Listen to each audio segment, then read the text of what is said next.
મોટી મહાનગરપાલિકાનો અંધેર વહીવટ ઝી 24 કલાક પર તંત્રના અંધેર વહીવટ મામલે આ મોટો ઘટસ્ફોટ ખોદકામ માટે અપાતી રોડ ઓપનિંગ પરમિશન મામલે મોટો ખુલાસો થયો છે। કોર્પોરેશનને દેખી રીતે થઈ રહ્યું છે કરોડો રૂપિયાનું નુકસાન। 700 કરોડથી વધુની રિકવરી કરવામાં તંત્રની ઉદાસીન વલણ જે સામે આવ્યું છે। ઇજનેર અને એસ્ટેટ વિભાગની વચ્ચે આ મામલો ફંગોળાઈ રહ્યો છે। ગેસ, વીજળી, ટેલિફોન સહિતની કામગીરી માટે કંપની રોડ ખોદે છે। સરકારી અને ખાનગી કંપનીઓના કરોડો રૂપિયા બાકી છે। ખોદકામ માટે જે તે કંપની માત્ર એક વખત રકમ ચૂકવે છે અને વાર્ષિક ભાડાની વસૂલાત કરવામાં સત્તાધીશોની ઢીલી નીતિ સામે આવી રહી છે। વર્ષ 2012થી અત્યાર સુધી અટવાયેલો છે આ મામલો। સત્તાધીશોની બેદરકારીથી એએમસીને અંદાજિત 700 કરોડથી વધુની ખોટ જઈ રહી છે। તો 2012થી આ મામલો અટવાઈ રહ્યો છે અને સત્તાધીશો છે કે જેમની બેદરકારીથી એએમસીને 700 કરોડથી વધુની ખોટ જઈ રહી છે।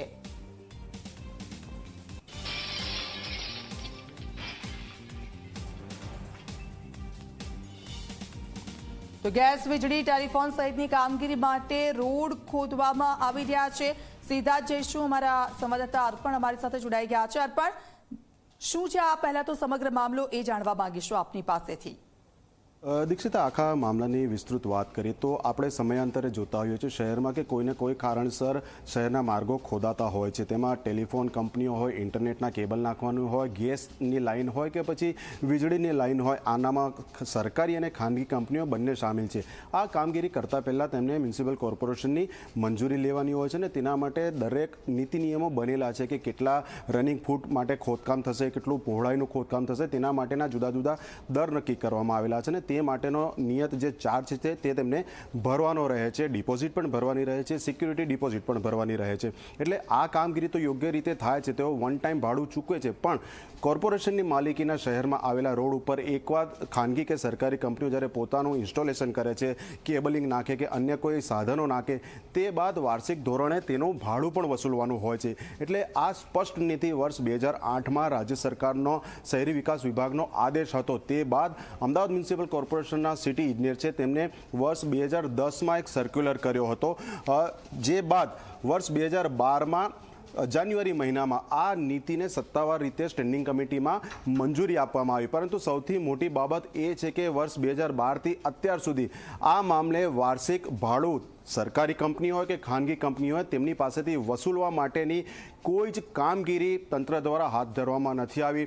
એકાદ વાર કોઈક અધિકારીએ ફાઇલ આગળ વધારીને આ મામલો ઉઠાવ્યો હતો, પરંતુ 2012થી અત્યાર સુધી સેંકડો એવા કહી શકાય કે ધુરંધર કમિશનરો આવીને ગયા, સેંકડો એવા જ્ઞાતનામ શાસકો આવીને ગયા, પરંતુ કોઈએ પણ અત્યાર સુધી આ મામલામાં હજી સુધી કોઈ ચોક્કસ નિર્ણય નથી લીધો। એક અંદાજ મુજબ આપણે વાત કરીએ તો અમદાવાદ કોર્પોરેશનમાં હાલમાં 7 ઝોન છે, ભૂતકાળમાં 6 ઝોન હતા।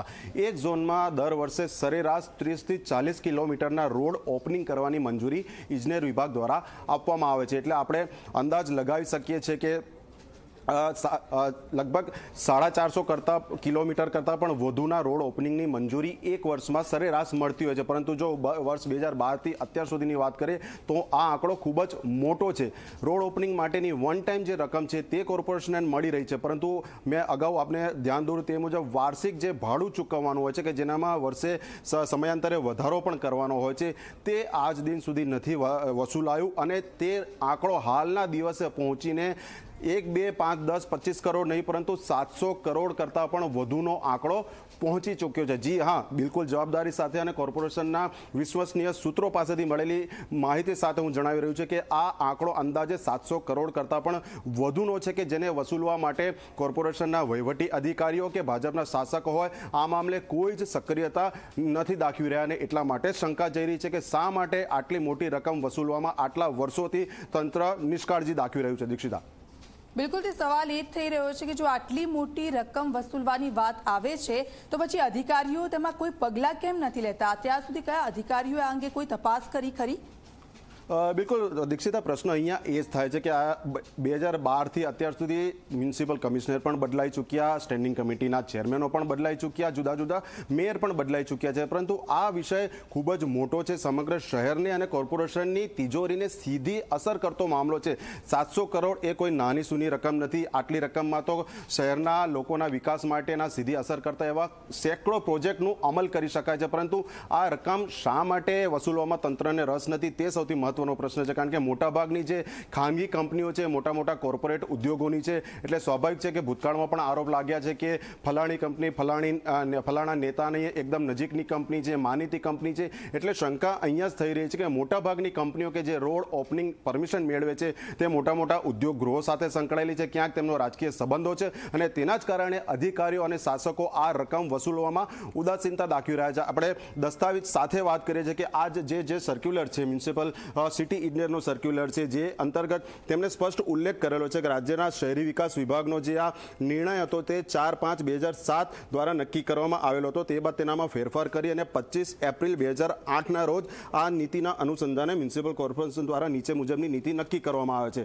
તે બાદ આખી આ જે નીતિ બની તેનો વિસ્તૃત સર્ક્યુલર 14 મે 2010ના રોજ સિટી ઇજનેરે આ જ સર્ક્યુલર મારફતે કર્યો હતો, અને તે બાદ તેનામાં વિવિધ હેતુઓ માટે અને વિવિધ લંબાઈના જે રોડ ઓપનિંગની પરમિશન આપવામાં આવે છે કે કયા પ્રકારના રોડ ઉપર કેટલું ખોદકામ, કેટલો રોડ ઓપનિંગ કરવો હોય તો તેના દર શું લેવાય. એટલે one time restoration charge mention કરેલો છે, સાથે જ વાર્ષિક ભાડાની રકમ પણ મેન્શન કરેલી છે. પરંતુ ફરી એકવાર રિસ્ટોરેશન ચાર્જ તો વસૂલવામાં આવે છે, પરંતુ વાર્ષિક ભાડું વર્ષ 2012થી લઈને અત્યાર સુધી વસૂલવા માટે કોઈ જ નક્કર કામગીરી નથી કરાઈ. તે બાદ વર્ષ 2012ની સ્ટેન્ડિંગ કમિટી છે, જેનામાં 27 જાન્યુઆરી 2012ના રોજ આ નીતિને સત્તાવાર રીતે મંજૂરી પણ આપવામાં આવી છે. એટલે પ્રશ્ન અહીંયા દીક્ષિતા એ જ થાય છે કે આટલો મોટો નિર્ણય છે, આટલી મોટી રકમ છે, શા માટે તંત્ર આજ દિન સુધી વસૂલાત કરવા માટે કોઈ ચોક્કસ અમલવારી નથી કરી રહ્યું? જી બિલકુલ, આપ અમારી સાથે જોડાયેલા રહેજો, આપની પાસેથી માહિતી લેતા રહીશું. તો એએમસી વિપક્ષી નેતા શહેજાદ ખાન પઠાણ અમારી સાથે ફોન લાઈન પર જોડાઈ ગયા છે. શહેજાદ, એક મામલો જે સામે આવ્યો છે કે ગેસ, વીજળી, ટેલિફોન સહિતની કામગીરી માટે જે કંપનીઓ રોડ ખોદી કાઢે છે 2008-2012